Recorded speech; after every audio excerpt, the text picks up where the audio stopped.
Everyone, good morning. তোমরা কেমন আছো? আশা করছি তোমরা খুব ভালো আছো। আমিও খুব ভালো আছি। আমার ছোট্ট একটা স্টুডিও বা স্যালনে তোমাদের সবাইকে স্বাগত। তো চলো ঝটপট করে চলে এসেছি, একটু গুছিয়ে টুছিয়ে নিয়েছি স্টুডিওতে, কারণ একটু পরিষ্কার করেও বসতে হয়। কাজের জায়গা যেখানে, তাহলে মন সব কিছুই ভালো লাগে। তো এখানে চলে এসেছে, ও হচ্ছে আমার স্কুল ফ্রেন্ড। আমার কাছে এর আগেও ও স্মুথনিং করেছিল, তো এবারে ও হচ্ছে স্মুথনিংয়ের সাথে বোটক্সটা করছে। তো আমার ফেস আর হচ্ছে আমার ড্রেস একটু প্লিজ ইগনোর করো।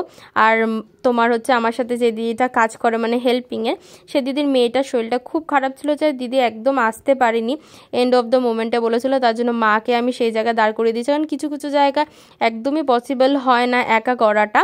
তো বুঝতেই পারছো যে কতটা ঠান্ডা ছিল, মা কান টান পেঁচিয়ে রেখেছিল, কিন্তু আমি এসিটা চালিয়েছিলাম। এটা ডিসেম্বরের দিকে কাজটা ছিল, তো রেজাল্টটা তোমরা দেখতেই পাচ্ছ। কিন্তু এতটা হিটে গরম হয়ে যায়, তার জন্য এসিটা চালানো, আর কিছুই না। চলো জিনিসগুলো গুছিয়ে নিই। টাটা সবাইকে।